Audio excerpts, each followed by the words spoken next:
religión une en una única cosa a la ley y al deber, uno pierde algo de su conciencia, se convierte en algo menos que un individuo completo. De Muad'Dib, las 99 maravillas del mundo, por la princesa Irulan. La cosechadora de especia de los contrabandistas, con su ala de acarreo y su anillo de zumbantes ornitópteros, avanzó sobre las dunas como si fuera una reina rodeada por su cohorte de insectos. Delante de la cosechadora se erigía una de esas crestas rocosas de escasa altura que parecían una imitación en miniatura de la muralla escudo. Una tormenta reciente había barrido toda la arena de las rocas. En la burbuja de mandos de la cosechadora, Gurney Halleck se inclinó hacia adelante, ajustó las lentes de aceite de sus binoculares y escudriñó el paisaje. Al otro lado de la cresta vio una zona oscura que podía ser una explosión de especia e hizo una señal al ornitóptero más cercano para que fuera a investigar. El tóptero agitó sus alas para indicar que había recibido el mensaje. Se apartó del enjambre, se dirigió en picado hacia la zona más oscura de arena y luego dio una vuelta sobre el lugar mientras los detectores flotaban a poca altura de la superficie. Casi de inmediato replegó sus alas y giró en círculos para confirmar al tractor que había encontrado especia. Gurney bajó los binoculares y observó que los demás también habían visto la señal. Le gustaba ese lugar. La cresta rocosa ofrecía cierta protección.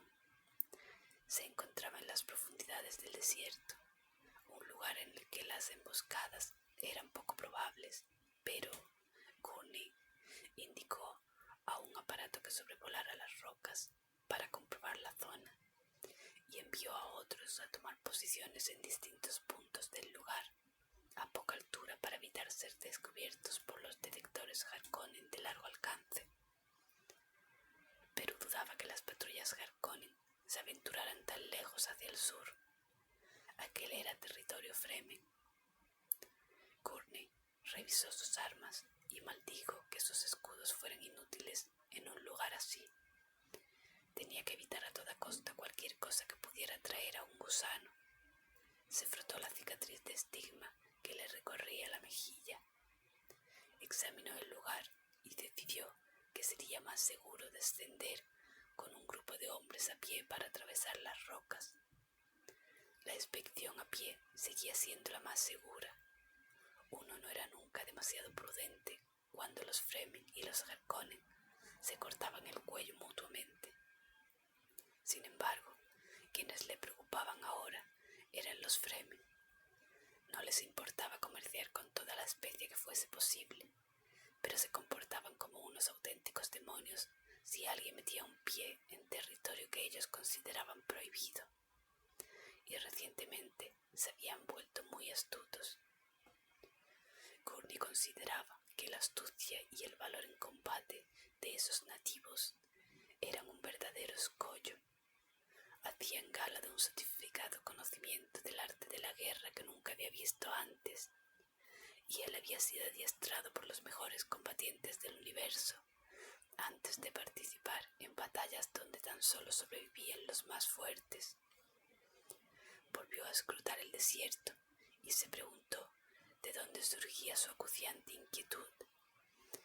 Quizá se debiese al gusano que había visto, aunque estaba al otro lado de la cresta. Apareció alguien junto a Gurney, el comandante de la cosechadora, un pirata viejo, barbudo y tuerto, con el ojo azul y unos dientes de color lechoso debido a la dieta de especia. «Parece un yacimiento rico, señor», dijo el comandante de la cosechadora. «Vamos». «Baja hasta el borde de esa cresta», ordenó Gurney. «Desembarcaré con mis hombres. Tú podrás avanzar hasta la especie desde ahí. Mis hombres y yo investigaremos esa roca». «De acuerdo». «En caso de problemas», dijo Gurney, «salva el tractor. Nosotros escaparemos en los tópteros». El comandante de la cosechadora le dedicó un saludo militar puedo, señor. Desapareció a través de la escotilla. Gurney volvió a examinar el horizonte. No podía descartar la posibilidad de que hubiera Fremen, ya que estaban cruzando su territorio. Le preocupaban la imprevisibilidad y la dureza de los Fremen. Eran muchas las cosas de esa misión que le contrariaban, pero tenía muchos beneficios. También le preocupaba el hecho de que fuera imposible enviar a los exploradores a más altura, por ejemplo. La imposibilidad de usar la radio también aumentaba su inquietud. El tractor giró e inició el descenso. Planeó con suavidad en dirección a la árida playa, al pie de las rocas. Sus cadenas tocaron la arena. Gurney abrió la burbuja y se soltó el arnés de seguridad. Ya estaba de pie y cerrando la cúpula detrás de él cuando el tractor se detuvo. Luego bajó por las cadenas, ayudándose con pies y manos, hasta que saltó a la arena debajo de la red de emergencia. Los 5 hombres que conformaban su guardia personal también salieron, pero por la escotilla delantera. Otros soltaron el ala de acarreo de la cosechadora, que alzó el vuelo y empezó a trazar círculos en las alturas. Las cadenas de las cosechadoras se pusieron en movimiento de inmediato y la apartaron de la cresta rocosa en dirección a la oscura mancha de especia que había en mitad de la arena. Un tóptero se lanzó en picado y tomó tierra en sus inmediaciones. Otro lo siguió y luego otro. Vomitaron los pelotones de Gurney y volvieron a alzar el vuelo. Gurney estiró y tensó los músculos en el destiltraje. Se quitó la máscara y el filtro de la cara. Perdió humedad por una necesidad más imperiosa: obtener toda la potencia de su voz para gritar sus órdenes. Empezó a escalar las rocas tanteando el terreno con cuidado. Había guijarros, arena gruesa y el olor característico de la especia. Un buen emplazamiento para una base de emergencia, pensó. Podríamos enterrar aquí algunos pertrechos. Se giró hacia sus hombres, que lo seguían en forma dispersa. Eran buenos, incluso los nuevos que aún no habían tenido tiempo de poner a prueba. No necesitaba decirles qué hacer en todo momento. No se apreciaba el destello de escudo alguno entre ellos. En su grupo no había cobardes que llevasen un escudo que pudiese atraer a un gusano y dejarlos en toda la especia que habían encontrado. Desde la elevación, entre las rocas donde se encontraba, Gurney veía con claridad la oscura mancha de especia que estaba en medio kilómetro de distancia aproximadamente, y al tractor acercándose al centro. Alzó la vista hacia el saliente para calcular la altura. No estaba muy alto, asintió para sí y reemprendió la ascensión. En ese instante la cresta estalló. 12 rastros de llamas cegadoras rugieron por los aires en dirección a los tópteros y al ala de acarreo. Al mismo tiempo se oyó una explosión metálica que venía de la cosechadora, y las rocas en torno a Gurney empezaron a llenarse de hombres encapuchados.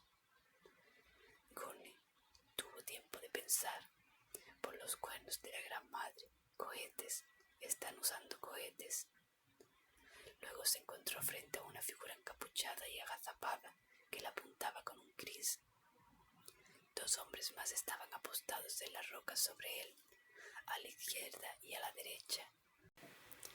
Gurney solo alcanzaba a ver los ojos del guerrero que tenía delante entre la capucha y el velo de una túnica de color arena, pero su pose y su actitud lo advirtieron de que se trataba de un combatiente hábil y entrenado.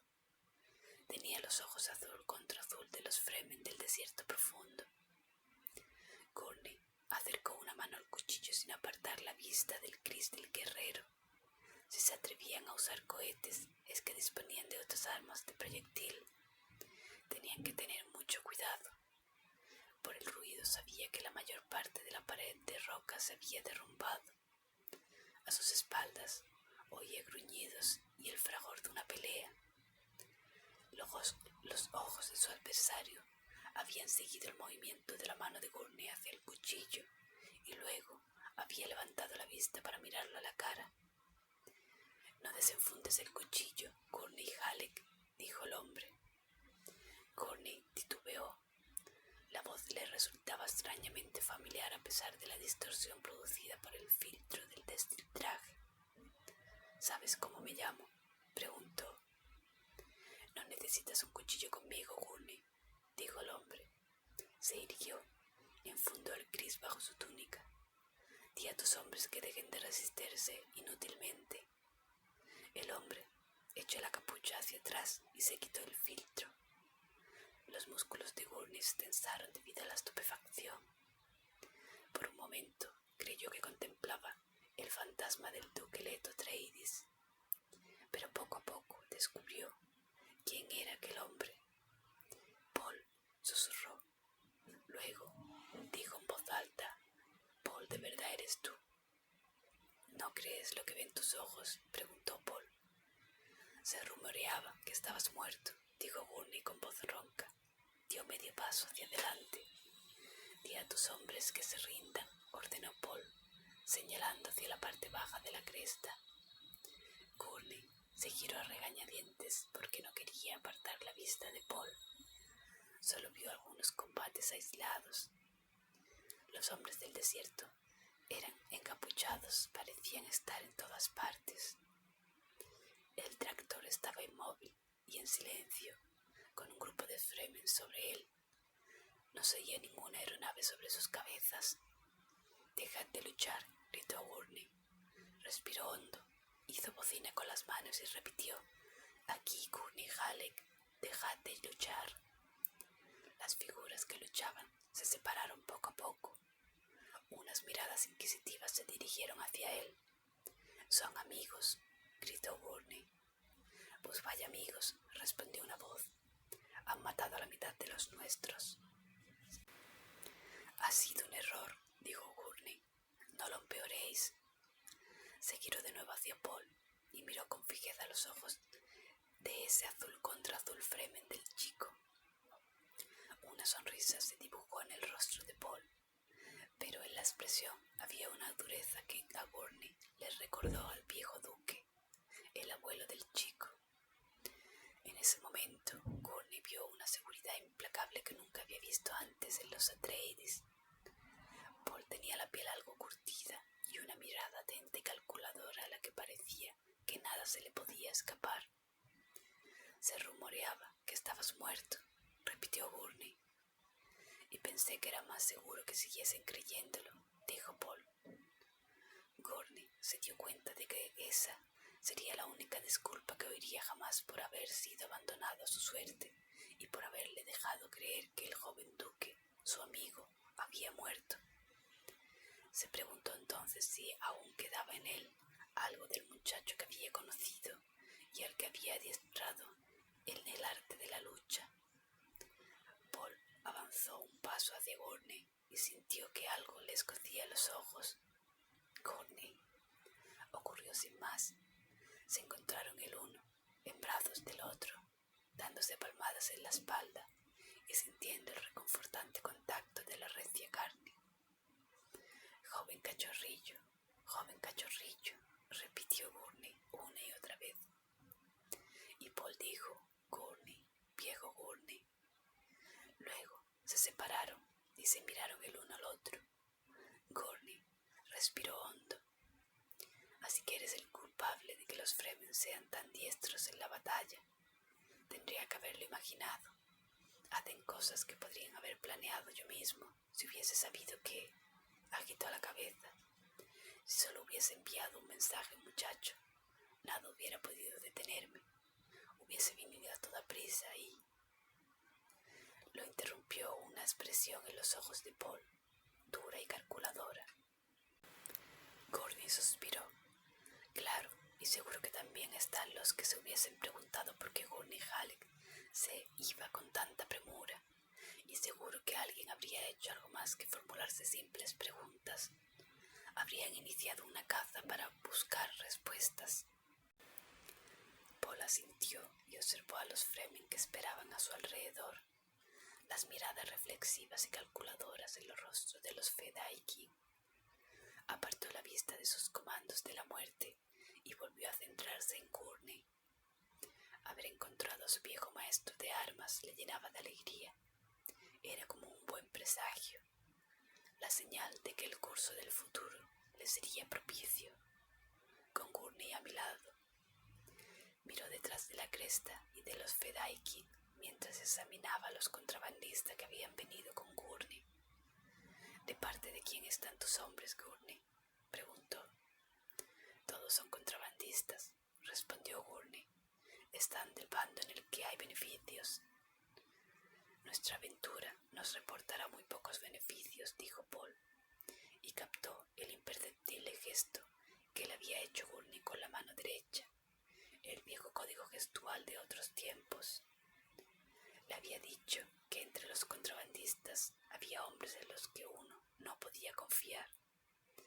Se llevó una mano a los labios para indicar que había comprendido y alzó la vista hacia los hombres que montaban guardia entre las rocas. Allí vio a Stilgar.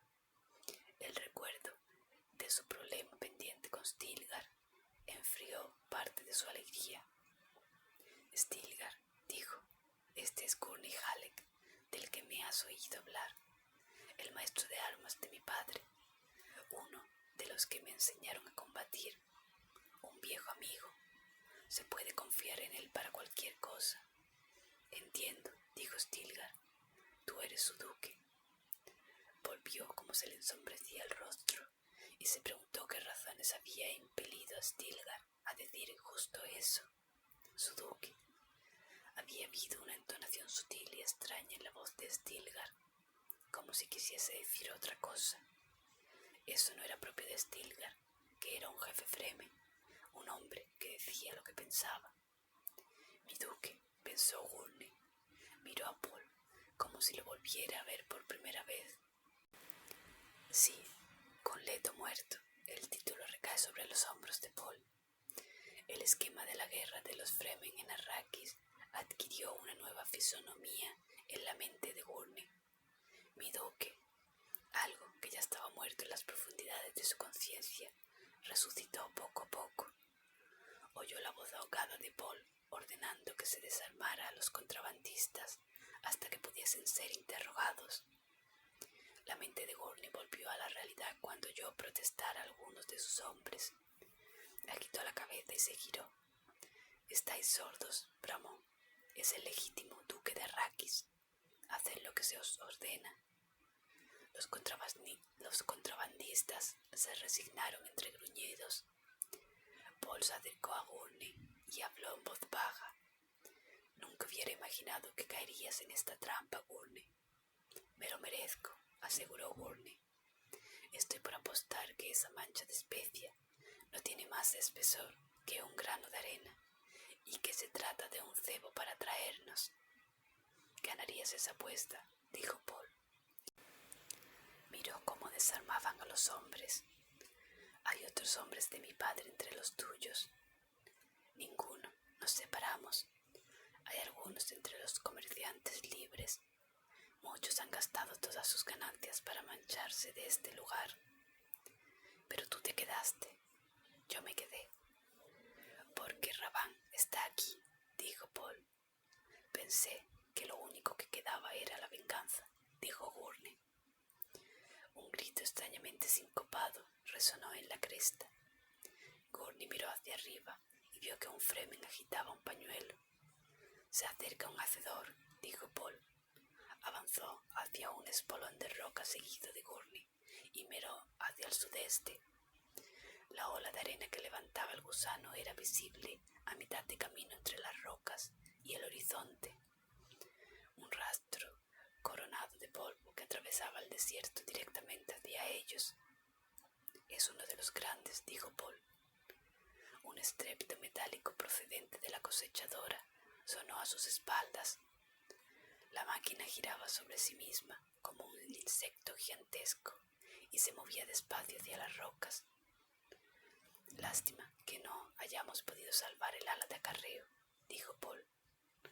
Gurney lo miró y Después se fijó en las manchas de restos humeantes que había en el desierto, donde el ala y los ornitópteros habían sido abatidos por los cohetes Fremen. Sintió una punzada de dolor repentina por los hombres que habían perdido allí, por sus hombres. Tu padre hubiese estado más preocupado por los hombres que no había podido salvar, dijo.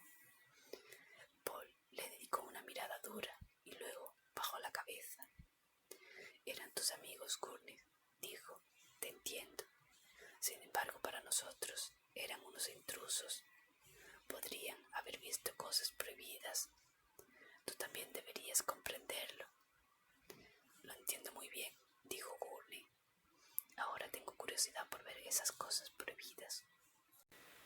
Paul levantó la mirada y reconoció esa sonrisa de viejo lobo que conocía tan bien y el surco de la cicatriz de estigma que recorría la mejilla de Gurney. El hombre hizo un gesto con la cabeza hacia el desierto que se encontraba bajo ellos. Los Fremen seguían a lo suyo y no parecían estar en absoluto preocupados por lo rápido que se aproximaba el gusano. Oyeron un martilleo ahogado que venía de las dunas que se abrían más allá de la falsa mancha de especia, un latido sordo que hacía vibrar la roca bajo sus pies. Gurney vio que los Fremen se dispersaban por la arena a lo largo del camino del gusano.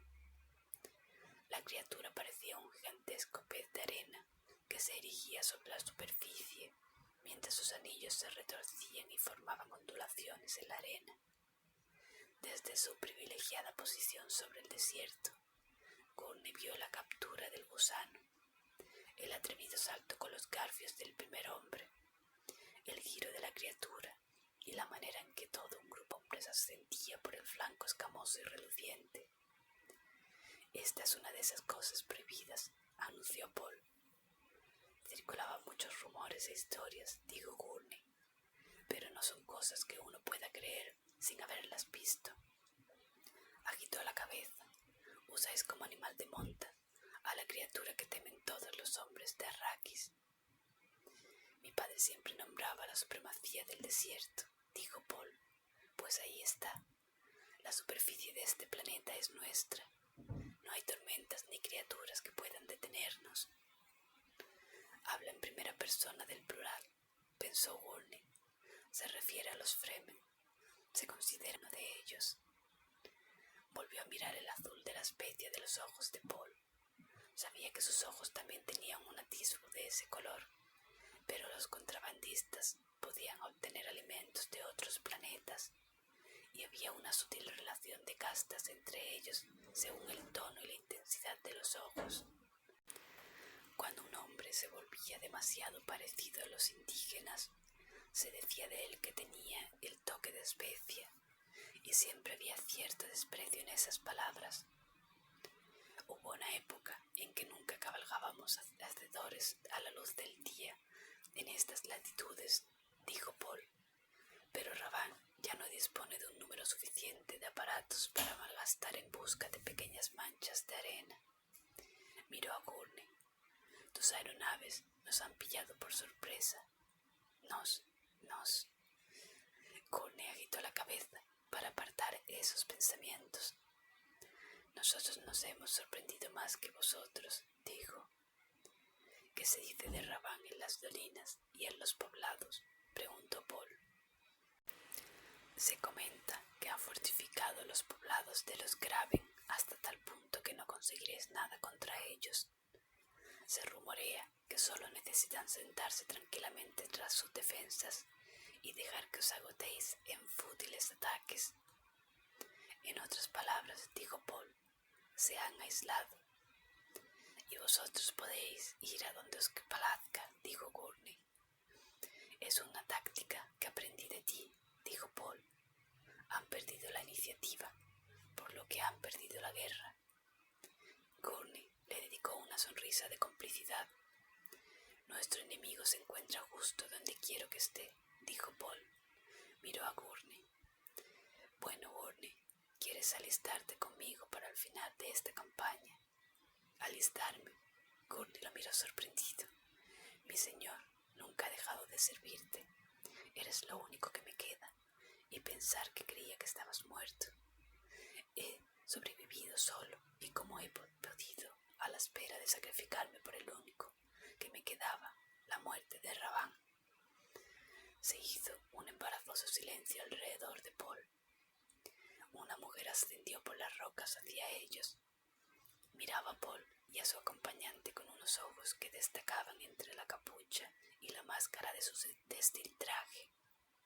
Se detuvo frente a Paul.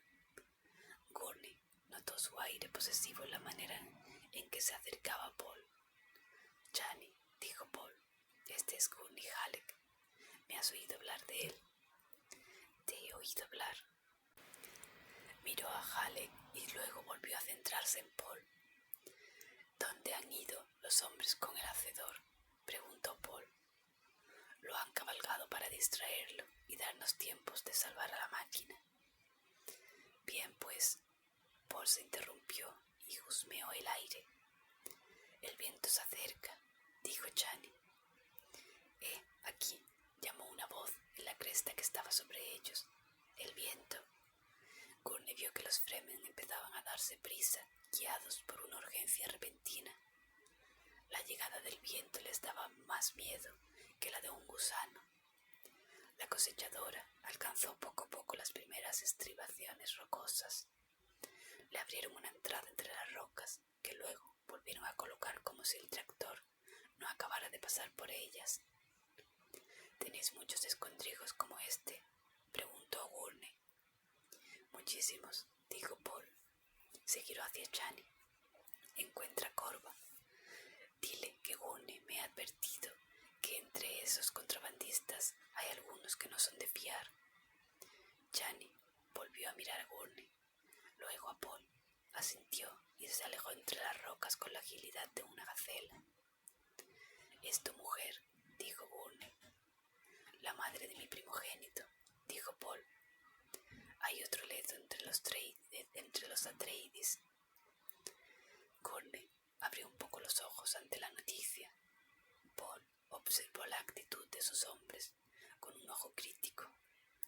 Un color ocre dominaba ahora el cielo por el sur, y las primeras rachas de viento lo embistieron como un torbellino de polvo. «Ajústate el traje», dijo Paul, y se colocó la máscara y la capucha sobre la cabeza. Gurney hizo lo propio, agradecido por los filtros. «¿Quiénes son esos en los que no confías, Gurney?», preguntó Paul con la voz ahogada por el filtro. «Hay algunos nuevos reclutas», dijo Gurney. «Extranjeros», titubeó, sorprendido. «Extranjeros». Le había resultado tan sencillo pronunciar esa palabra. «Sí», dijo Paul. «No son como los típicos cazadores de fortuna que se unen a nosotros», dijo Gurney. «Son más duros». «¿Espías Harkonnen?», preguntó Paul. «Creo que no tienen nada que ver con los Harkonnen, mi señor. Sospecho que son hombres del servicio imperial. He visto en ellos la impronta de Salusa Secundus». Paul le lanzó una intensa mirada. «Sardaukar». Gurney se encogió de hombros. «Es posible, pero saben ocultarlo muy bien si ese es el caso». Paul asintió y pensó en la facilidad de Gurney para recuperar los hábitos como fiel defensor de los Atreides, aunque había sutiles reservas, diferencias. Arrakis también le había cambiado a él.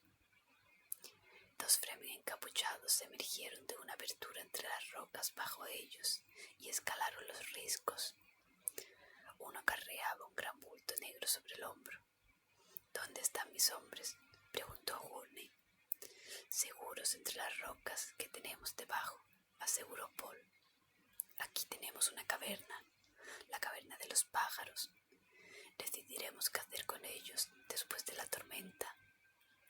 «Muad'Dib», llamó una voz desde encima de ellos. Paul se giró hacia el sonido y vio que un guardia Fremen les señalaba la entrada de la cueva. Paul le indicó con un gesto que había captado el mensaje. Gurney lo observó con otra expresión en el rostro. «¿Eres Muad'Dib?», preguntó. «¿Eres el espíritu de la arena?». «Es mi nombre Fremen», dijo Paul.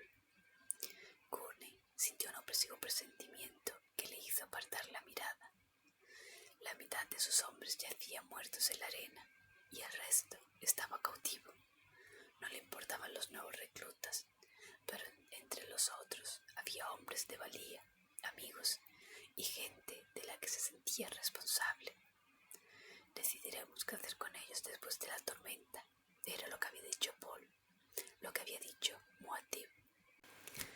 Gurney recordó las historias que se contaban sobre Muad'Dib, el Lisan al-Gaib, cómo había despellejado a un oficial Harkonnen y usado su piel como parches para sus tambores, cómo se había rodeado de los comandos de la muerte, de los Fedaykin, que se precipitaban a la lucha entonando himnos funestos. Él, los dos hombres que escalaban los riscos, saltaron en silencio a un saliente rocoso que quedaba frente a Paul. Todo asegurado, Muad'Dib, dijo uno de rostro oscuro. Será mejor que bajemos. De acuerdo.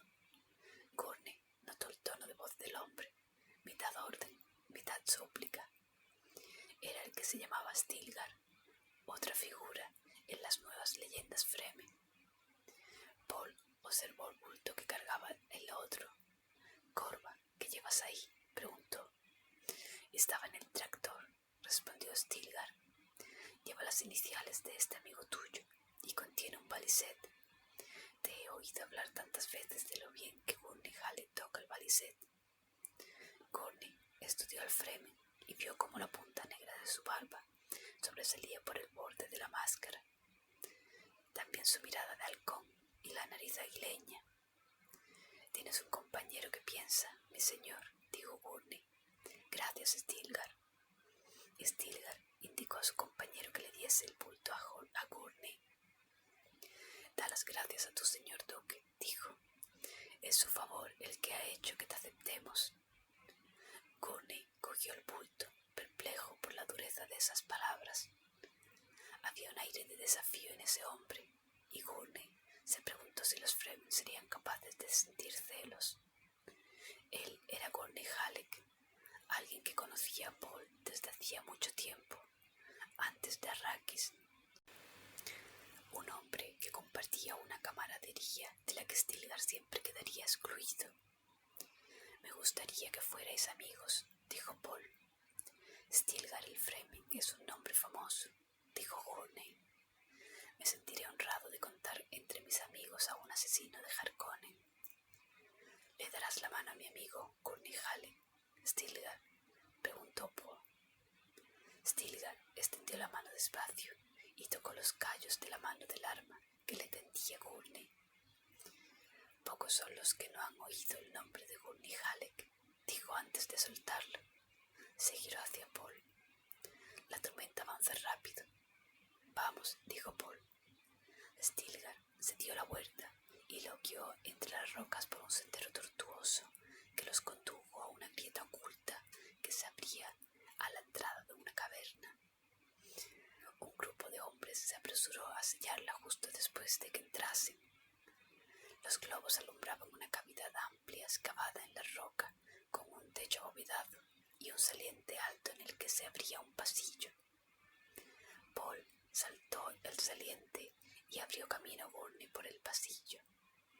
Los otros se dirigieron a un otro pasadizo que había frente a la entrada. Paul condujo a Halleck por una antecámara hasta una estancia con oscuros tapices color vino en las paredes. «Aquí podremos estar tranquilos un momento», dijo Paul. «Los demás respetarán mi». Un cimbal de alarma resonó en la otra caverna, seguido de gritos y el restallar de armas. Paul se giró con brusquedad y se precipitó a través de la antecámara y el saliente hacia la caverna de entrada. Gurney corrió tras él mientras desenvainaba la espada. Bajo ellos, un grupo tumultuoso de figuras luchaban sobre el suelo de la caverna. Paul analizó un poco la escena para distinguir las túnicas y los burkas Fremen de los atuendos de sus oponentes. Sus sentidos, que su madre había adiestrado para captar los detalles más sutiles, detectaron algo significativo. los Fremen luchaban contra un grupo de hombres con atuendo de contrabandistas, pero estos se agrupaban de 3 en 3 para formar un triángulo cuando el enemigo los presionaba. Esa manera de lucha cuerpo a cuerpo era propia de los Sardaukar imperiales. Un Fedaykin del grupo vio a Paul y su grito de batalla resonó por toda la caverna. Muad'Dib, Muad'Dib, Muad'Dib. Pero no fue el único que vio a Paul. Un cuchillo negro silbó hacia él. Paul lo esquivó y oyó la hoja restallar contra la piedra que tenía detrás. Luego Gurney se inclinó para recogerlo. Había empezado a rechazar los triángulos de los atacantes. Gurney alzó el cuchillo frente a los ojos de Paul y señaló la espiral de melena amarilla del imperio, el crestado león dorado de multifacetados ojos en la empuñadura. Sardaukar, sin la menor duda. Paul avanzó por el saliente. Solo quedaba un pie, 3 de los Sardaukar. La caverna estaba atestada de cuerpos sanguinolentos de los Fremen y los Sardaukar. «¡Quietos!», gritó Paul. «El duque Paul Atreides os ordena que os detengáis». Los combatientes dudaron y titubearon. «Vosotros, Sardaukar», gritó Paul al grupo que quedaba, «¿bajo qué órdenes amenazáis la vida de un duque en el poder?». Al ver que sus hombres seguían atacando a los Sardaukar, dijo al momento: «Quietos, he dicho». Uno de los componentes del acorralado trío se irguió. «¿Quién dice que somos Sardaukar?», preguntó. Paul cogió el cuchillo de las manos de Gurney y lo levantó. «Esto dice que soy Sardaukar». «Entonces, ¿quién dice que eres un duque en el poder?», preguntó el hombre. Paul hizo un gesto hacia sus Fedaykin. «Estos hombres dicen que yo soy un duque en el poder. Vuestro emperador entregó a Arrakis a la casa de los Atreides.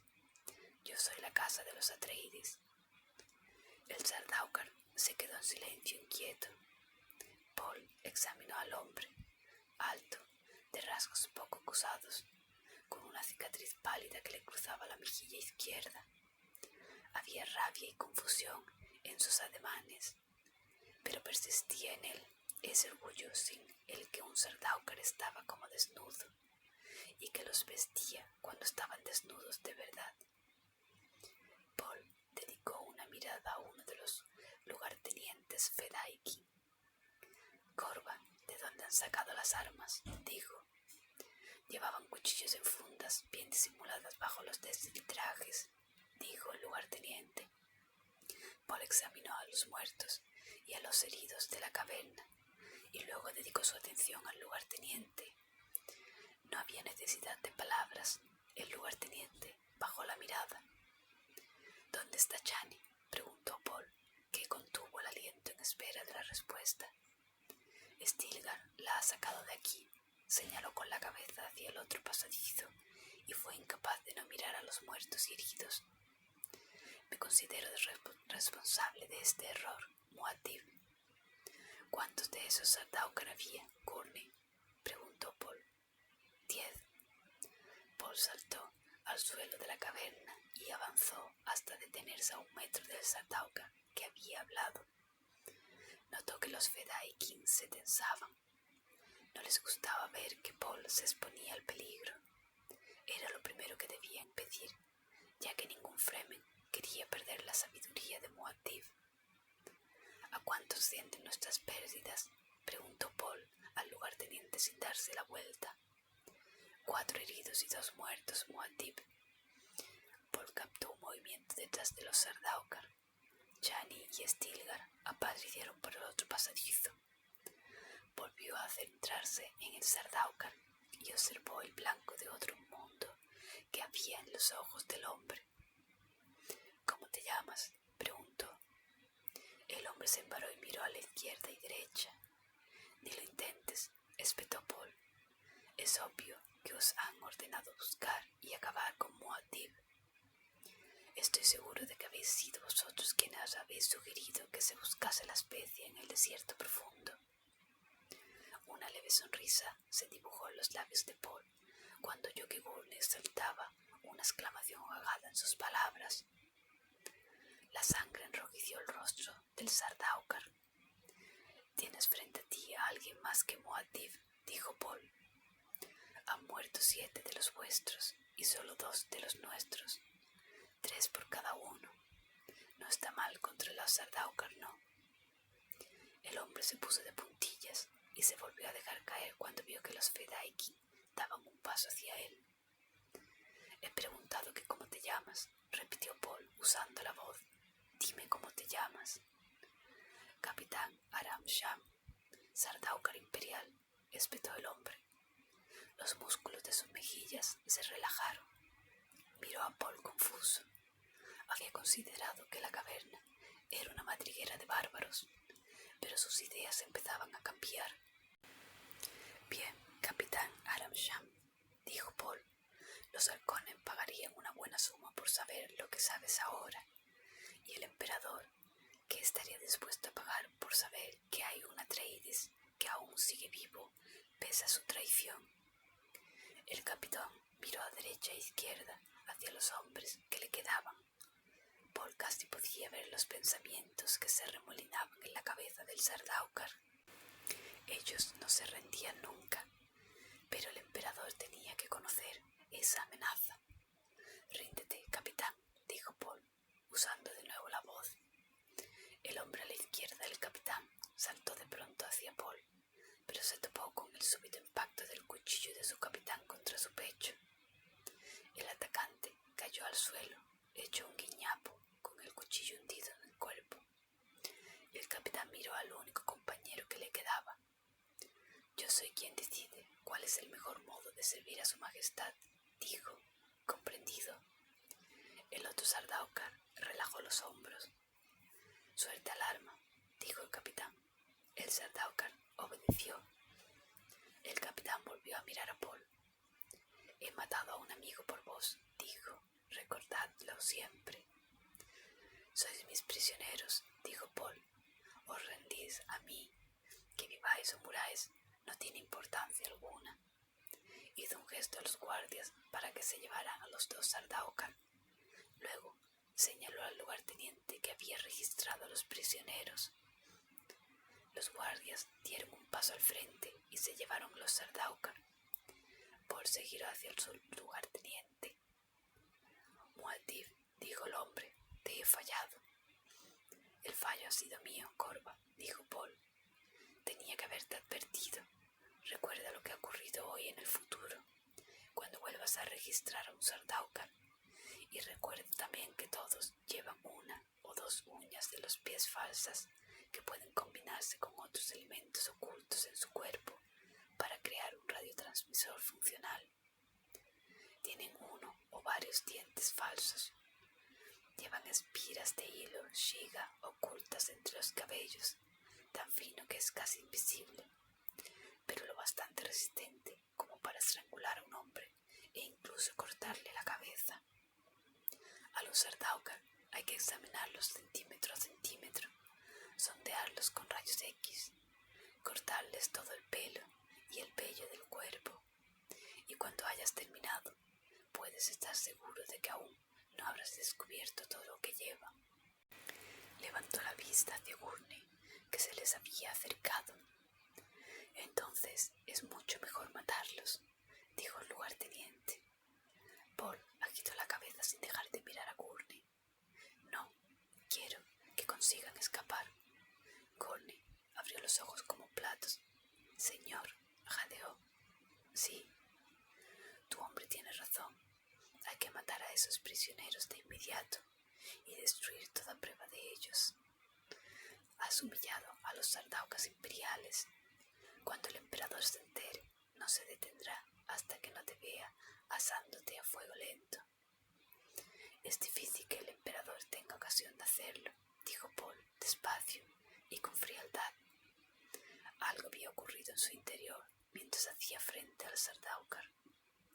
Una suma de decisiones se había acumulado en su conciencia. «Gurney, hay muchos hombres de la cofradía con Rabán». Gurney se paró y entornó los ojos. «Tu pregunta no tiene». «Los hay», interrumpió Paul con brusquedad. Arrakis está lleno de agentes de la cofradía. Compran especia como si fuese lo más valioso del universo. ¿Por qué crees que nos hemos aventurado tan lejos en él? Es lo más valioso del universo, dijo Paul. Para ellos. Miró hacia Stilgar y Chani, que se acercaban por la caverna. Y nosotros la controlamos, Gurney. Los Harkonnen la controlan, protestó Gurney. Los que pueden destruir algo son los que de verdad lo controlan, explicó Paul. Hizo un gesto con la mano para que Gurney guardara silencio y saludó con la cabeza a Stilgar, que se detuvo frente a él con Chani a su lado. Paul cogió el cuchillo de Sardaukar con la mano izquierda y se lo tendió a Stilgar. Tú vives para el bien de la tribu, dijo Paul. Derramarías mi sangre con este cuchillo. Por el bien de la tribu, gruñó Stilgar. Pues usa ese cuchillo, dijo Paul. ¿Me desafías?, preguntó Stilgar. Si lo hiciera, dijo Paul, sería sin armas y dejaría que acabaras conmigo. Stilgar empezó a respirar de manera entrecortada. Usul, dijo Chani, que miró a Gurney para luego volver a centrarse en Paul. Eres Stilgar, un guerrero, dijo Paul, mientras Stilgar reflexionaba sobre el significado de sus palabras anteriores. Cuando los Sardaukar iniciaron la lucha en este lugar, no estabas al frente del combate. Lo primero que pensaste fue en proteger a Chani. Es mi sobrina, dijo Stilgar. Tenía claro que tus Fedaykin podían acabar con esa escoria. ¿Por qué pensaste primero en proteger a Chani?, insistió Paul. No es cierto. Oh, pensé en ti, admitió Stilgar. ¿Y sigues creyendo que sería capaz de alzar tu mano contra mí?, preguntó Paul. Stilgar empezó a temblar. Es la costumbre, murmuró. También es costumbre matar a los extranjeros de otros mundos que se encuentran en el desierto y tomar su agua como regalo de Shai-Hulud, dijo Paul. Sin embargo, permitiste que 2 extranjeros, mi madre y yo, viviesen aquella noche. Al ver que Stilgar permanecía en silencio, Paul lo miró con fijeza y añadió: Las costumbres cambian, Stil. Tú mismo las cambiaste. Stilgar bajó la mirada hacia el emblema amarillo del cuchillo que sujetaba. Cuando sea duque en Arrakeen, con Chani a mi lado, ¿crees que tendré tiempo de preocuparme de todos los detalles de gobierno del Siege Tarp?, preguntó Paul. De todos los problemas particulares de cada familia. Stilgar siguió mirando el cuchillo. ¿De verdad crees que deseo deshacerme de mi mano derecha?, preguntó Paul. Stilgar alzó la mirada despacio. ¿Lo crees?, exclamó Paul. ¿Crees que quiero privar a la tribu y a mí mismo de tu fuerza y de tu sabiduría? Stilgar respondió en voz muy baja. Podría responder al desafío de ese joven de mi tribu, cuyo nombre ya conoces. Podría matarlo y cumplir la voluntad de Shai-Hulud, pero no podría hacer daño al Lisan al-Gaib. Lo sabías cuando me has dado el cuchillo. Lo sabía, admitió Paul. Stilgar abrió su mano y el cuchillo repiqueteó contra el suelo de piedra. Las costumbres cambian, dijo. Chani, dijo Paul, ve con mi madre y dile que se reúna aquí conmigo para que pueda aconsejarme si... Pero dijiste que iríamos al sur, protestó Chani. Me equivocaba, dijo él. Los Harkonnen no están allí. La guerra no está allí. Chani respondió hondo y lo aceptó como las mujeres del desierto aceptan las obligaciones de esa vida tan íntimamente ligada con la muerte. Llevarás a mi madre un mensaje que solo podrá oír ella, dijo Paul. Le dirás que Stilgar me reconoce como duque de Arrakis y que hay que encontrar la manera de que los jóvenes lo acepten sin combate. Chani miró a Stilgar. Haz como dice, gruñó Stilgar. Ambos sabemos que podría vencerme y que yo no podría alzar la mano contra él, por el bien de la tribu. Volveré con tu madre, dijo Chani. Dile que venga sola, dijo Paul. El instinto de Stilgar no se equivoca. Soy más fuerte cuando estás segura, te quedarás en el Siege. Chani hizo un amago de protestar, pero se quedó en silencio. Sí, Haya, dijo Paul, que usó su nombre íntimo. Después giró la cabeza hacia la derecha y se topó con los ojos resplandecientes de Gurney. Gurney había dejado de oír la conversación de Paul con los Fremen desde el momento en el que había nombrado a su madre. «Tu madre», murmuró Gurney. «Idaho nos salvó la noche de la incursión», dijo Paul, sin dejar de pensar en Chani. «Ahora hemos...» «¿Y Duncan Idaho, mi señor?», preguntó Gurney. «Murió para darnos tiempo de escapar». «La bruja está viva», pensó Gurney. «Esa contra la que juré vengarme está viva, y es obvio que el duque Paul ignora qué clase de criatura le ha dado a luz. Esa pérfida mujer, la que entregó a su padre a los Harkonnen». Paul pasó junto a él y volvió a subir al saliente. Miró detrás y vio que habían retirado a los heridos y a los muertos. Luego pensó con amargura que ese iba a ser otro capítulo de la leyenda de Muad'Dib. Ni siquiera he empuñado el cuchillo, pero se dirá que hoy he matado 20 Sardaukar con mis propias manos. Gurney siguió a Stilgar, insensible al suelo de roca y a los globos, invadido por la rabia. La bruja aún está viva, y esos a los que traicionó no son más que huesos en una tumba solitaria. Debo asegurarme de que Paul descubra la verdad antes de que yo la mate.